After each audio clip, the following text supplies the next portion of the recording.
Buenos días a todas y todos en este gran congreso. Iniciaré esta presentación de nuestro siguiente conferencista con una frase del gran Luis Barragán. ¿Qué hace tan especial nuestro tiempo? La complejidad y el ritmo vertiginoso de la vida moderna. Por eso es tan necesario el retorno a la simplicidad. Me da gusto presentar a Luis Alderete, arquitecto tapatío, con estudios en el ITESO de Guadalajara, en la Universidad Iberoamericana en la Ciudad de México, así como un doctorado en Barcelona por la Escuela Técnica Superior de Barcelona. Heredero de un pensamiento y cultura arquitectónica de los grandes maestros como Luis Barragán, Ignacio Díaz Morales, entre otros, perteneciente a la tan afamada nueva arquitectura tapatía, donde Luis Alderete busca y encuentra un lenguaje personal, preocupado siempre por la arquitectura que pertenezca y dialogue con su entorno. Demos la bienvenida a Luis Alderete. Muchas gracias.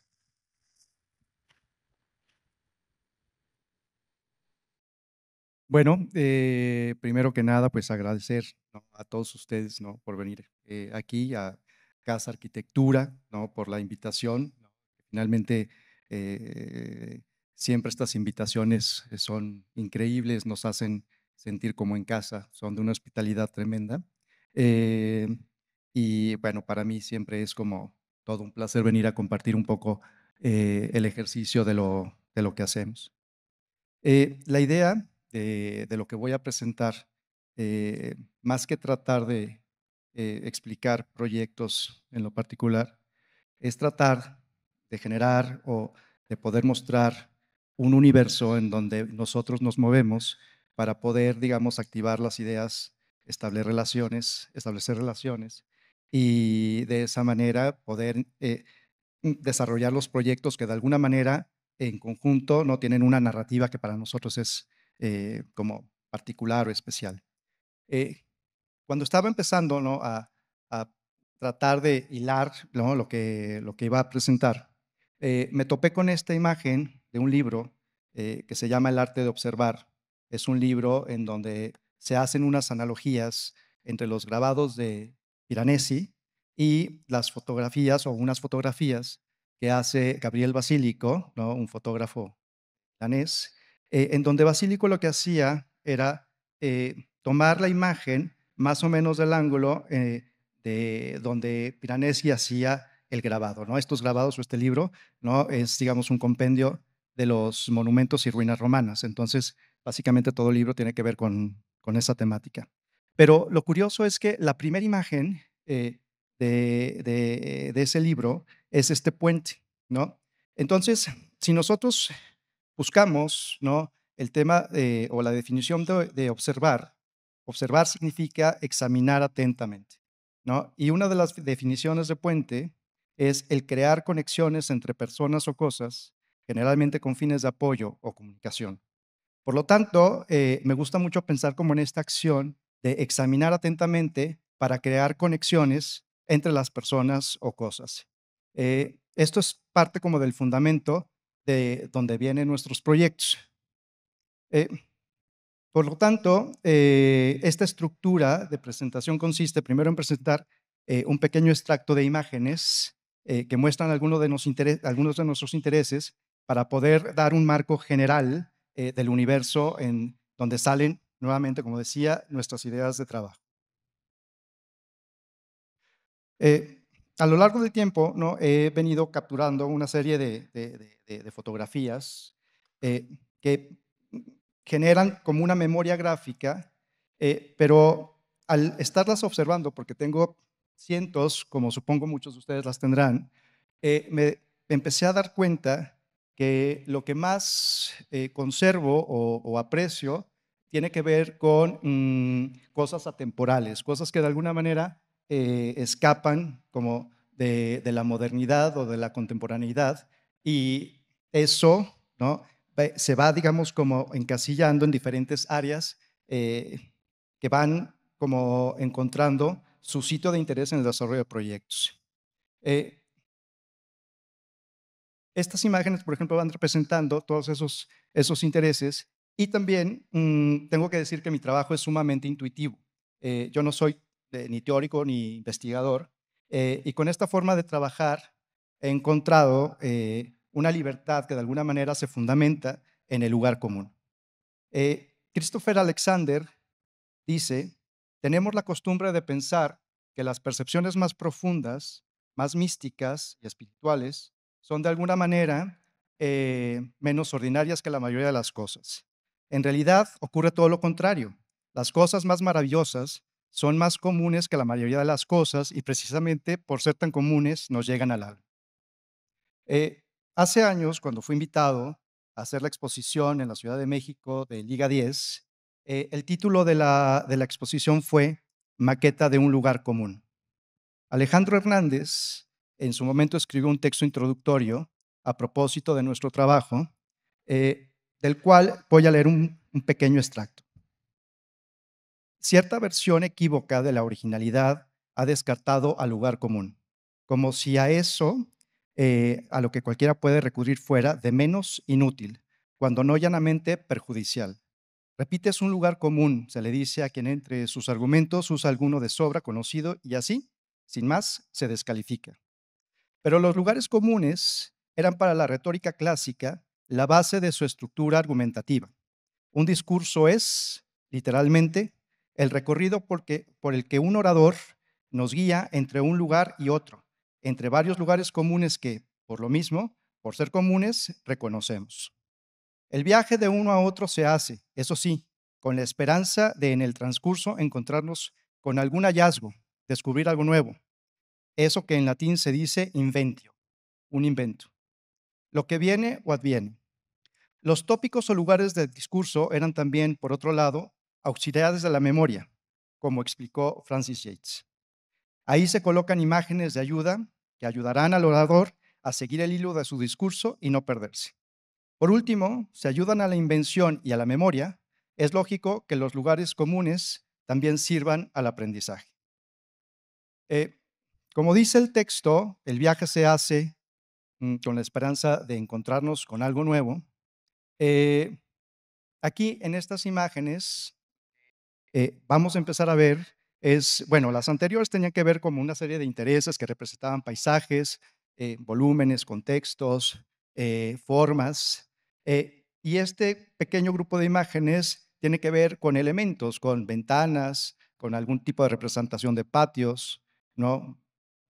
Más patios, ¿no? Claustros, escaleras, eh, pasillos, pero que todos, de alguna manera, se van acumulando, ¿no?, en la memoria, que eventualmente van saliendo como de una manera muy natural.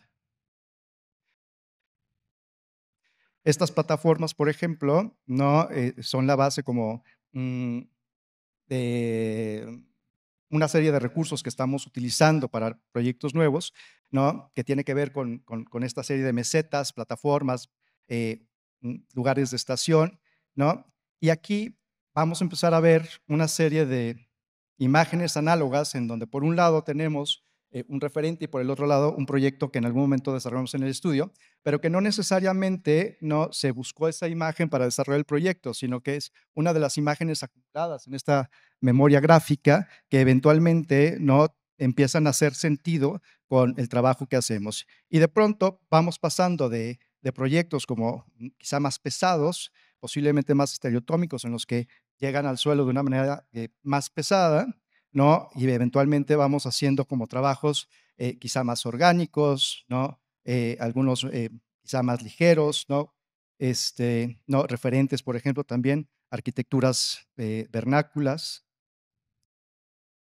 texturas, ¿no? Con cavidades, ¿no? Nuevamente estos pasillos, ¿no? Estructuras primitivas, ¿no? Que de alguna manera también eventualmente detonan en algún tipo de cubierta, ¿no? Las mismas texturas que eventualmente nos pueden generar algunos muros, ¿no? Nuevamente, estas concavidades, estos espacios que tenemos en México, estos cenotes maravillosos, ¿no? Que de pronto también generan como estas analogías, y arquitecturas como de nuestros maestros, en este caso es una casa de Díaz Morales, ¿no? Con un proyecto que hicimos hace poco, ¿no? Y esto es, digamos, como una serie de repetición de recursos en donde este tipo de iniciativas empieza como a generar un hilo conductor de lo que realmente no empezamos como a llevar a cabo, ¿no? O sea, estas situaciones con el agua, ¿no? El sistema, digamos, la repetición de sistemas estructurales, ¿no? Soluciones tipológicas, ¿no? Esta, digamos, como esta ligereza, ¿no? De utilizar también en algunas ocasiones otros recursos, ¿no? La invasión del paisaje a la arquitectura, ¿no? Que al final eso es también como otro tema importante para nosotros, ¿no? Es decir, el paisaje cada vez ha sido como un tema que ha venido cobrando importancia. Yo sé que también lo que estoy diciendo es algo como ya muy hablado, pero el tema de nuestro clima, el tema del tipo de vegetación o paisaje que podemos tener y el poder vivir más afuera que en el interior, se convierte como una parte medular también de cómo pensamos en desarrollar proyectos, ¿no? Nuevamente, el paisaje. El de la derecha el de la izquierda es un proyecto que hicimos ya hace muchos años, el de la derecha es un proyecto muy reciente, ¿no? El tema de las plazas, ¿no? Como lugares de encuentro, ¿no? Y aquí también hay un tema que es otra circunstancia que sin duda, digamos, afecta como nuestro proceso, nos dimos cuenta, es que desde hace mucho estamos como, mm, nuestro trabajo está relacionado con personas del mundo artístico, es decir, directores de museos, curadores, galeros. No es una cuestión constante, pero sí es una circunstancia que empezó hace años y eventualmente ha generado como repeticiones. Es decir, varios de los proyectos recientes tienen que ver con las mismas personas con las que empezamos a hacer proyectos como estos, ¿no? Que son, el de la izquierda es un pabellón temporal, ¿no? Para que nos pidió un curador y director de museos importante. La imagen de la derecha es un área de una feria de arte de la feria de Maco, ¿no? Esto fue Maco Sur, ¿no? Hace algunos años. Después, hacer museografías, ¿no? La imagen de la izquierda es una museografía que hicimos para un grupo de artistas daneses que se llama Superflex. Intervenciones en museos, fue nuestra participación la de la derecha del museo, del pabellón del Museo Eco en la Ciudad de México. Y estas imágenes son las oficinas para un galerista, ¿no? Que están en Guadalajara. Y aquí, bueno, pues también empieza como a haber conexiones entre los temas de paisaje y atemporalidad que les comentaba anteriormente.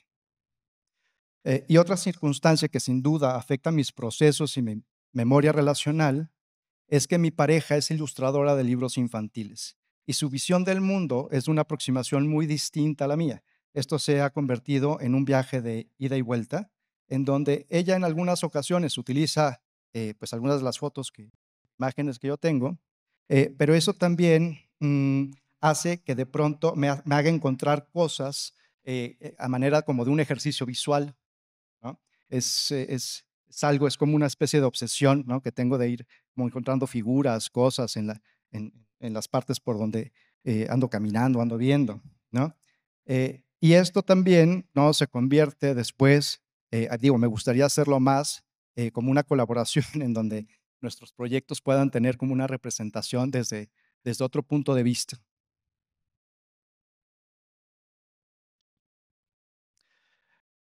Bueno, eh,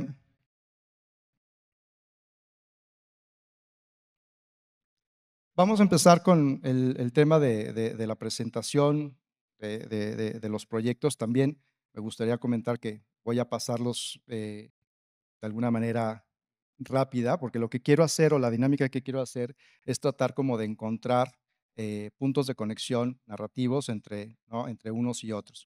Eh, los proyectos que voy a presentar tienen características muy distintas. Dos de ellos son ya proyectos viejos, ya son proyectos antiguos, este es uno de ellos, pero que de alguna manera han marcado el ejercicio del estudio. Nos han hecho ver cosas que eventualmente han detonado, no procesos que para mí han sido como fundamentales en el quehacer.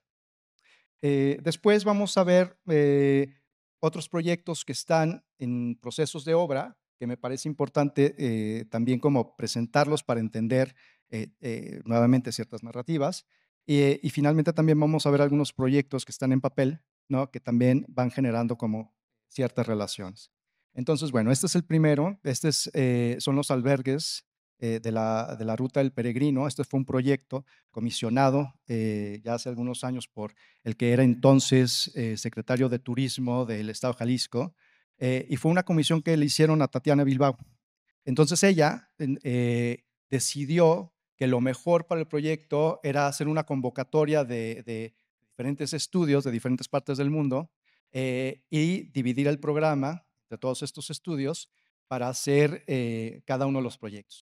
El programa consistía en hacer lugares de estación, miradores, ermitas a lo largo de un peregrinaje que se hace en honor a la Virgen del Rosario, que es de Talpa de Allende. Esta peregrinación va de Ameca a Talpa. Son alrededor de 117 kilómetros. El peregrinaje se hace en la Semana Santa y son alrededor de más o menos 4 días caminando, 5 días caminando, o muchas de las personas también lo hacen, prefieren caminar de noche porque es una temporada de mucho calor. Entonces son 4 noches, 3 días, 5 noches, 4 días, más o menos. Entonces, dentro de todos, digamos, el grupo de arquitectos en donde están desde, bueno, la misma Tatiana, Derek Delecam, Alejandro Aravena, Ai Weiwei, HHF, en fin, pues somos una serie de estudios. A mí me tocó el programa de los albergues. Por un lado, tenía que hacer yo 2 albergues, uno en un lugar llamado La Estanzuela y otro en un pueblo llamado Tenguillo. Eh, entonces aquí el tema tenía que ver, o el tema medular, tenía que ver con un tema social, ¿no?, de cómo acercar el proyecto a estos aspectos religiosos, ¿no?, sin ser yo una persona religiosa, y por el otro lado, cómo contextualmente acercarnos pues, al peregrino, ¿no?, que no fuera como un elemento ajeno en el paisaje o que no fuera un elemento ajeno, digamos, en la trayectoria.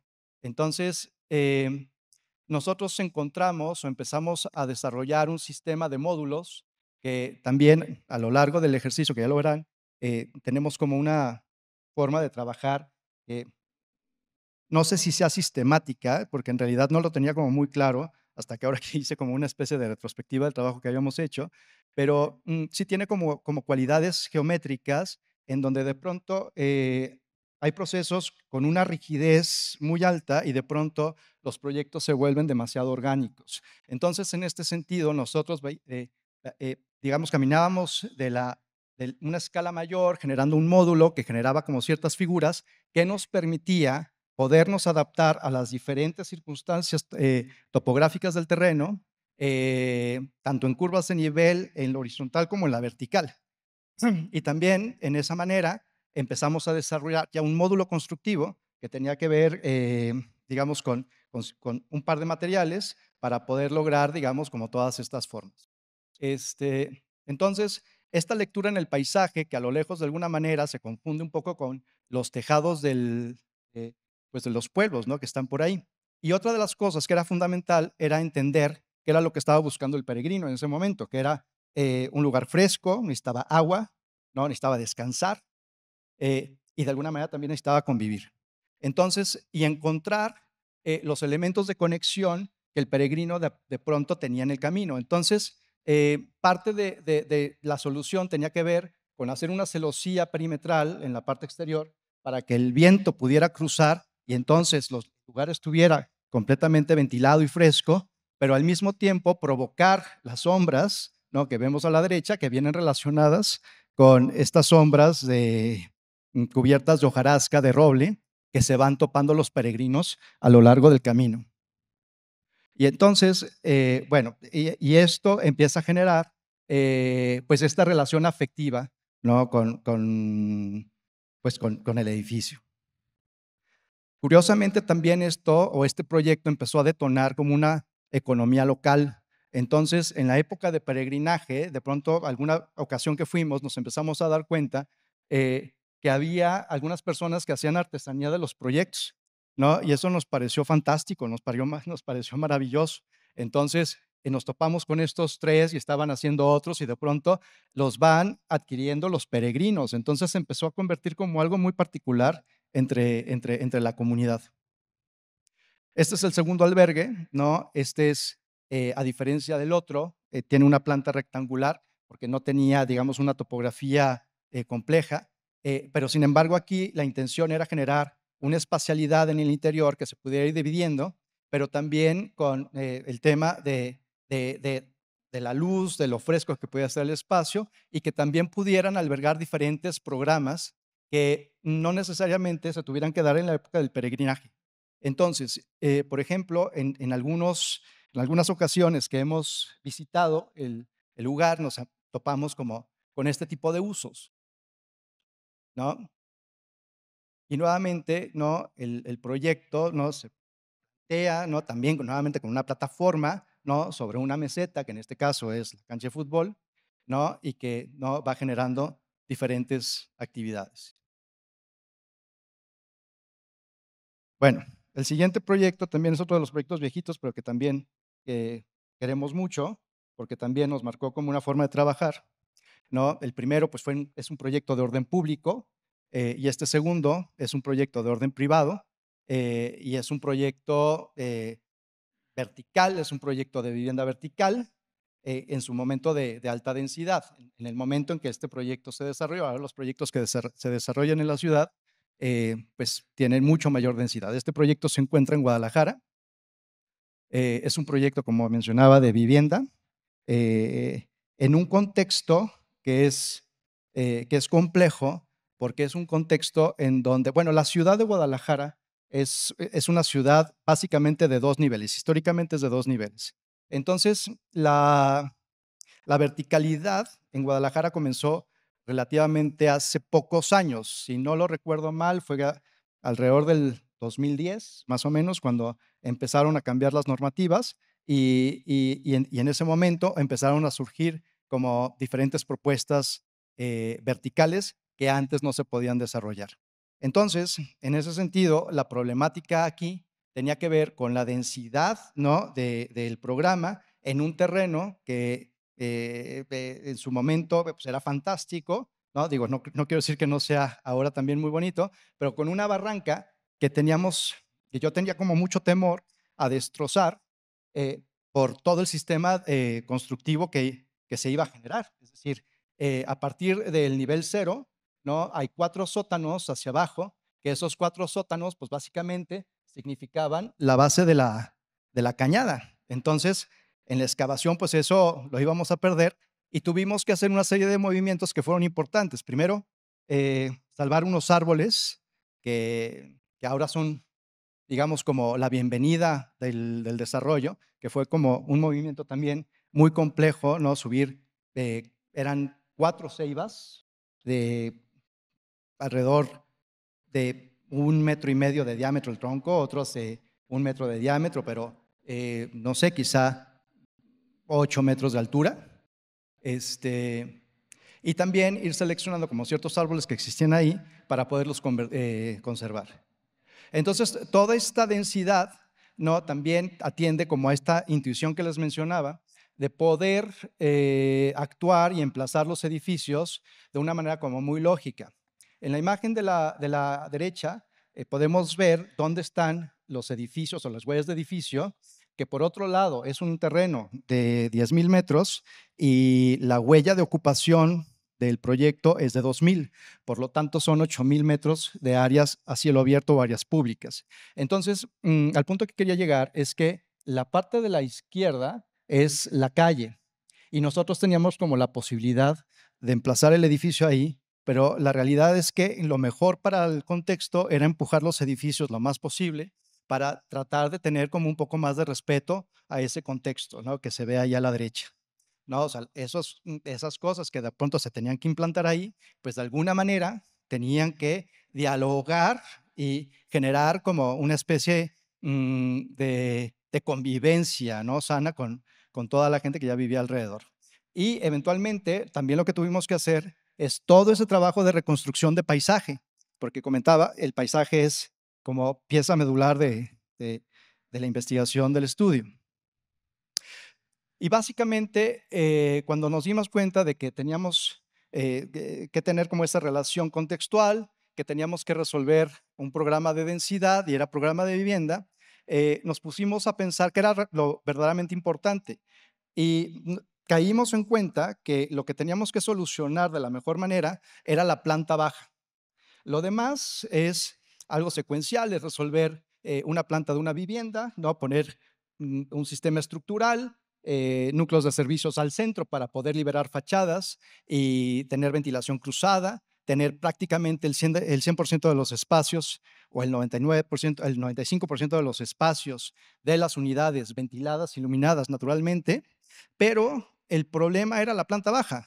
¿Cómo íbamos a solucionar la planta baja? ¿Cómo íbamos a generar la convivencia, ¿no? En la planta baja con todos los vecinos, eh, en un lugar o en una ciudad en donde tenemos carencias de espacios públicos? Es decir, Guadalajara no es una ciudad que se caracterice por tener espacio público o por tener, digamos, como muchas áreas de convivencia sociales. Es decir, tenemos un modelo muy americano en donde las áreas de coincidencia son los centros comerciales. Entonces, ¿cómo podríamos lograr un área de convivencia vecinal, ¿no? Digamos, como en términos de ciudad, pero irónicamente en, digamos, una propiedad privada? Entonces, toda esa planta baja, de la manera en que se comunica, ¿no? La manera que tienes todas las relaciones, ¿no? Espaciales entre terrazas, paisaje, plazas, infraestructura, era lo que realmente nosotros teníamos que solucionar.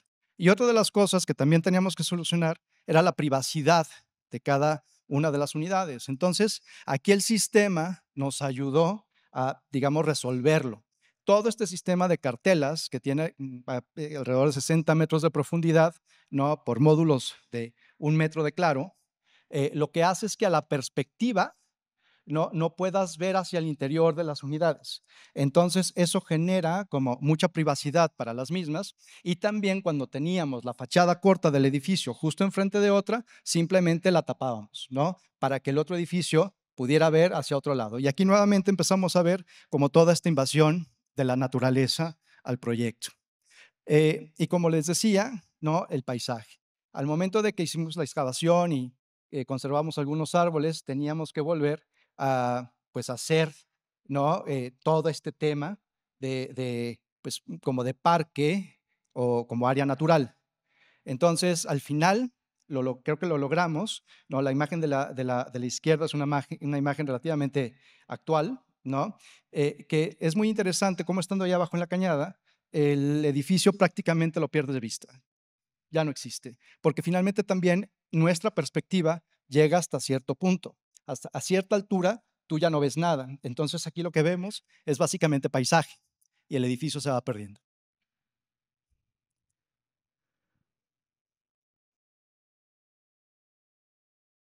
Bueno, ahora vamos a pasar a un proyecto que es una residencia también en Guadalajara. Este es un proyecto que actualmente está en construcción, eh, que también tiene como características muy particulares porque es un proyecto del 2018, se paró, el cliente decidió como esperar, luego llegó la pandemia y finalmente, después de años, se decidió y comenzamos. Pero entonces digo que es curioso porque cuando pasa tiempo de un proyecto y te vuelves a enfrentar a él, entonces, pues te vuelves a enfrentar a ti mismo, ¿no? Tienes que volver a confrontar las ideas, si las ideas eran correctas, si en ese momento, ¿no? El programa para el cliente es el adecuado. Y entonces, bueno, y tuvimos que hacer una serie de de cambios en función a las nuevas exigencias de la familia, porque también los hijos crecen. Pero al final del día, también nuevamente lo que nos dábamos cuenta es que por la morfología del terreno, lo que teníamos que hacer era una comunicación de espacios públicos, de espacios abiertos, pero en este caso concentrados en un corazón al centro, ¿no? Que actualmente es como una plaza, ¿no? Y esa plaza, ¿no? Está, digamos, separada como por este elemento casi simbólico, que es otro elemento quizá recurrente en la arquitectura, mm, digamos, que se llama arquitectura regionalista tapatía, ¿no? Que es como elementos que sirven o que se utilizaron mucho para dividir patios o espacios abiertos, ¿no? En ese sentido, este elemento simbólico, ¿no? Va separando lo que es un área de convivencia más activa de lo que es, digamos, un jardín mucho más densificado. También, pues, el uso o el recurso de los portales, terrazas y el sistema, digamos, constructivo que de alguna manera dialoga con el proyecto anterior. Entonces, como decía, también hacemos muchos este tipo de ejercicios como para llegar a la idea correcta. Y en este caso, pues lo que veíamos es que teníamos que hacer un patio, ¿no? O sea, y entonces el emplazamiento de la casa, pues simplemente va bordeando, ¿no? La forma del terreno. Nuevamente, una cuestión súper intuitiva, ¿no? Y ese es más o menos como va la obra en este momento, ¿no? Digo, falta todo el trabajo de paisaje, ¿no? Evidentemente, pero esa es digamos, como la relación que vamos teniendo, ¿no? Entre interior y exterior, ¿no? Tenemos el ingreso principal por aquí, ¿no? Tenemos un portal que va comunicando a ciertas áreas, tenemos el área más densa paisaje, el patio, una biblioteca con terraza, el mismo jardín va dándole toda la vuelta a la casa y al final es un entrar y salir importante todo el tiempo, pero no solamente en planta baja, sino que en la planta alta también, ¿no? Eh, de la misma manera, ¿no? Toda esta complejidad geométrica, de alguna forma, es algo que de pronto nos va persiguiendo en el estudio, ¿no? A veces puede ser algo como muy racional, ¿no? O en algunas otras ocasiones es algo como demasiado libre, demasiado orgánico. Esperemos que al final, bueno, estas son las analogías, ¿no? De las azoteas, más o menos como vamos. La vista del lugar es increíble, porque digamos que la zona tiene una pendiente que ya en un tercer piso, pues logras esa vista, ¿no?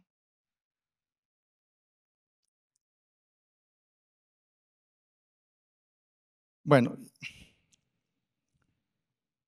este otro proyecto ya no está en la ciudad de Guadalajara, este proyecto ya está, digamos, en el estado de Jalisco, ¿no? Está una población que se llama Mascota.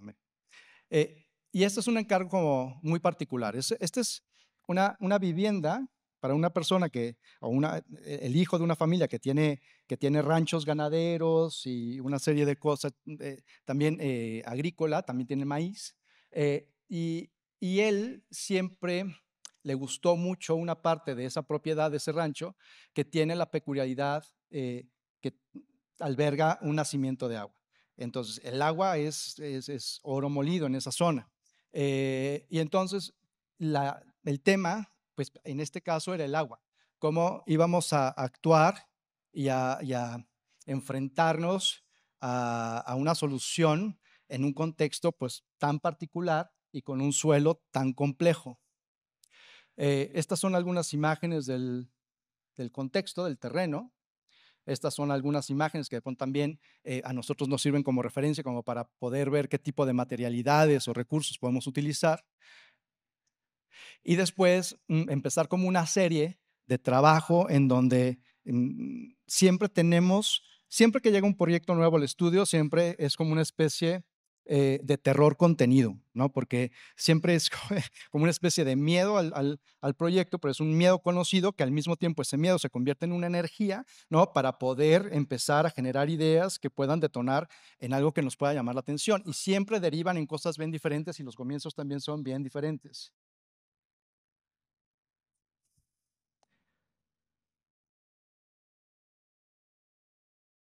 Bueno, finalmente, después de todos estos diagramas, ¿no? Al punto en el que llegamos fue a este sistema en donde la idea era como explotar, ¿no? El programa a lo largo de este terreno, ¿no? De esta Y, para poder ir, digamos, solucionando un tema que va entre la vivienda y las áreas de trabajo, ¿no? Porque él también quería tener como sus oficinas ahí.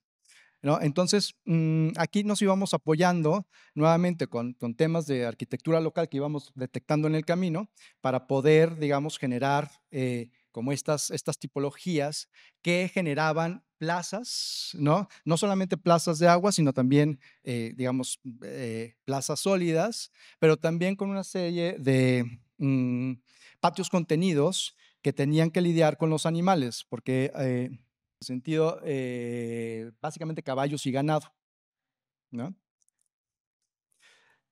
Entonces, aquí el tema de la plataforma era como muy importante, el basamento en donde simplemente se colocaba el área pública en la parte de abajo, un área más privada en la parte de arriba, y en todo momento, ¿no? Esta serie de secuencia de espacios abiertos y conexión con el agua. Esto, digamos que trae relación a este otro proyecto porque lo que acabamos de ver, digamos, tiene como una relación contextual mucho más natural, en un espacio mucho más despoblado, ¿no? Y en este caso es, digamos, un contexto selvático, es un tema de lidiar con la selva. Este es un proyecto de densidad baja, pero es un proyecto comercial que está en Quintana Roo, está en Tulum, pero este es el contexto, es decir, en el momento en que llegas y ves la selva de esta manera, ¿no? O sea, lo que menos quieres hacer es algo ahí. O sea, tú lo que quieres es poner una hamaca y ya, no hacer nada, poner una silla. O sea, no necesitas más en el contexto. Entonces, lo que nosotros empezamos a hacer fue detectar en la parte de la derecha cuáles eran los árboles que nos interesaba conservar. Eso era para nosotros la premisa. Nosotros tenemos que conservar la selva. Eh, una vez seleccionando los árboles, lo que detonó fueron estos vacíos, que eran los vacíos de campo de acción para poder desarrollar el proyecto. Entonces nos generaban como estas amibas. Y después de estas amibas, ¿no? El tema era nuevamente hacer un ejercicio de tipología de cómo podríamos hacer, ¿no? El desarrollo del módulo, ¿no? Hasta que finalmente, ¿no? Llegamos como a una solución muy pragmática que también tiene que ver con dos cosas que son fundamentales y que en este caso sí logramos cambiar un poco en la normativa, que la normativa es muy rara porque te permite una ocupación de suelo muy amplia, ¿no? Pero una altura muy baja. Entonces, en este caso, nosotros decíamos que tenía que ser todo lo contrario, una ocupación de suelo mucho mayor, mucho menor y digamos una altura más alta para poder cumplir con el programa. Pero no solamente eso, sino que también lo que teníamos que hacer era levantar la vivienda del suelo para que la selva pasara por debajo y de esa manera tener como la menos afectación posible, ¿no? del proyecto. Entonces, es una selva de altura media, entonces, por lo tanto, en un piso, en la planta baja, tienes como toda la bóveda verde, ¿no? De la selva, y en la tercera planta ya estás prácticamente por encima. Entonces, la profundidad de campo que tienes y la sensación es completamente distinta. Y nuevamente, al momento de levantar, ¿no? Las viviendas, la planta baja se convierte en la parte fundamental, ¿no? O sea, cómo empiezas a generar los flujos, ¿no? De comunicación entre áreas públicas y de convivencia con la selva. Y todo este zigzagueo que de alguna manera se va generando también corresponde a un poco o de alguna manera a estos emplazamientos prehispánicos. No digo que estén digamos, directamente inspirados de ahí, pero de alguna manera que esta memoria gráfica que les comentaba, pues van, ¿no? Como saliendo para tomar decisiones de si girar un poco más, si no girar, si extender el muro, si recortarlo, para tratar, no tratar, sino de alguna manera emulan como este tipo de espacios, ¿no? Y esta es, digamos, un poco la sensación que se quiere lograr. Este proyecto también está en obra, ¿no? Esperemos que al final de este año ya esté terminado. Estas son un poco las áreas interiores que les comentaba, de cómo se va relacionando, ¿no? Cada uno de los niveles con la selva, ¿no? Hasta llegar a la parte de arriba, ¿no? Y tener una gran profundidad de campo, ¿no? Este es el momento de obra en el que nos encontramos. Están prácticamente ya todos los niveles levantados y otra vez, ¿no? Aquí se entiende perfectamente cómo, ¿no? Toda esta selección de árboles que hicimos empiezan como a ocultar, ¿no? Los volúmenes. Bueno, en este caso, la estrategia, ¿no? También de proyecto fue compleja. Aquí estábamos tratando como de realizar una aldea. Hablo con esta continuidad porque este proyecto también se encuentra en Tulum y está realizado con las mismas personas que el proyecto anterior.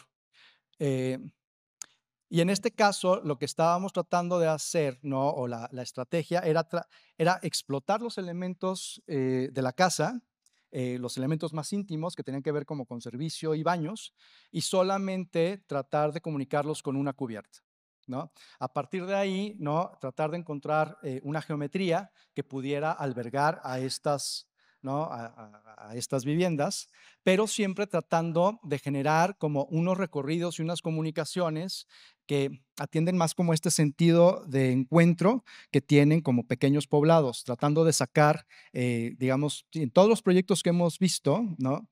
Tienen como una particularidad en donde el coche tiene como una acción o participación prácticamente nula, ¿no? Que también es como muy complicado para los desarrolladores aquí en México decirles, oye, sabes que el coche no va a entrar, sino que vamos a tratar de que esto se comunique y se genere, se resuelva de otra manera, ¿no? Entonces, en este caso, lo importante eran precisamente todas estas, digamos, estrategias de comunicación de espacio público, eh, tratando de tener como estos habitáculos pequeños de protección a la intemperie, pero en realidad generando la vida al exterior, ¿no?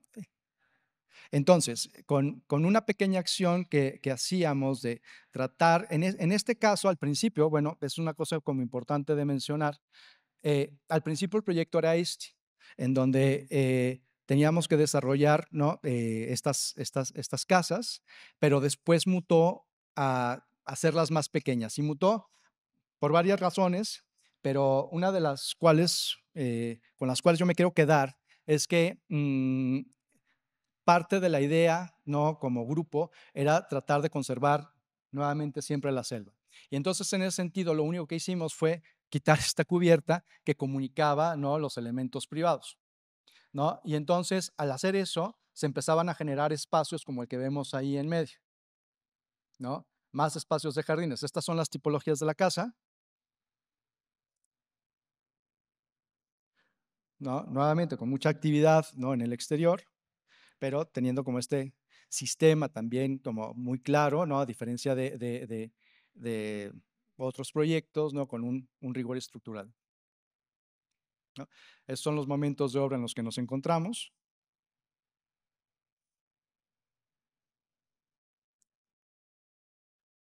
Y estas son, digamos, como las tipologías de las casas un poco más pequeñas. Es importante como señalar que cada una de las casas, además de tener como este contacto con el exterior, tiene como también un resguardo, ¿no? De pequeños patios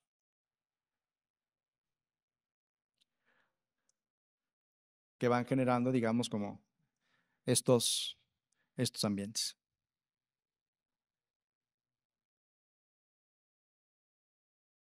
Este es un proyecto que es un templo en un desarrollo privado, pero el encargo también fue muy raro. Cuando se acercaron conmigo y me dijeron que querían que desarrollara un templo, eh, las personas que me lo estaban encargando no son religiosas. El lugar en donde se va a poner esto, pues tampoco era particularmente religioso, o digamos con actividades religiosas, pero sin embargo tenían como la intención de generar una comunidad. Es un lugar que está en la costa del Pacífico, ¿no? Al lado del mar. eh, Relativamente cercano a un lugar que se llama, que todo el mundo conocemos que es Puerto Vallarta. Eh, entonces, el terreno está muy cerca al mar y la idea de estos cuates era tener un desarrollo privado, pero también generar una comunidad, tratar de hacer un pueblo para que todas las personas que trabajaran ahí, ¿no? Tuvieran como servicios y tuvieran, pues, digamos, todos los elementos de orden público, que contiene, digamos, una pequeña población, ¿no? Una plaza, ¿no? Comercio, alguna institución, etcétera. Pero el tema del templo no era tanto para ellos, sino más bien era como algo que una ocurrencia que tenía ahí. Entonces, al final, lo que intentamos hacer con ellos fue cambiar el programa y hacer, digamos, como si un espacio como de reflexión y de introspección, personal, ¿no? A tratar de hacer un templo como para los sentidos, ¿no? Y en este caso, bueno, el proyecto se encuentra en un lugar que se llama Chalacatepec, ¿no? Y empezábamos como a tratar de entender cuáles eran los elementos básicos, o no básicos, sino representativos de la arquitectura mexicana en cuanto a conventos e iglesias, ¿no? Y en este caso, el elemento más importante, o que considero yo más importante, es la capilla abierta, ¿no? Que es la capilla en donde digamos, adoctrinaba, ¿no? Al pueblo, ¿no? Pero que, no, que el pueblo no tenía como el permiso para entrar, ¿no? A dichas iglesias o dichos conventos, o en algunos casos era porque era una cantidad de gente mayor a la que podían como albergar. Y también pues el tema del atrio. Entonces, con ese par de elementos también, pues siempre está ahí como el tema de un campanario, ¿no? Una torre, y entonces también empezamos a desarrollar como una serie de tipologías para ver qué podíamos encontrar hasta que finalmente, a través de un trabajo quizá más orgánico, pero igual también muy riguroso en su geometría, encontramos una ruta para poder desarrollar, ¿no? Una idea conceptual de esta magnitud para poder desarrollar un templo como este, ¿no? Eh, que tiene, digamos, como casi todos los elementos que normalmente conocemos, que ¿no? La parte de la plataforma que funciona como atrio, una serie de patios, un elemento vertical, que en este caso no es un campanario, pero es un mirador, ¿no? Y una serie de experiencias interiores y exteriores que van marcando también como ciertas actividades. Por ejemplo, toda la plaza de alrededor, ¿no? Del volumen atiende a poder tener, ¿no? En la parte de abajo un huerto para los restaurantes locales, del otro lado un mercado, en la parte de atrás una interpretación de la capilla abierta y, ¿no? Espacios como este. Esta es la interpretación de la capilla abierta, que es un lugar de encuentro, es un lugar para realizar conciertos, es un lugar para hacer eventos culturales. Y este tipo de espacialidades, ¿no? Que te llevan, digamos, como a una experiencia más personal, ¿no? No necesariamente religiosa, pero sí un tema de reflexión. Y bueno, y finalmente, como este par de espacios, ¿no? Contenedores de agua, ¿no? En donde también, pues, nos imaginamos que la experiencia de meterte ahí y estar ahí, pues, de alguna manera también tiene como o podría llegar a tener una referencia espiritual. Muchas gracias.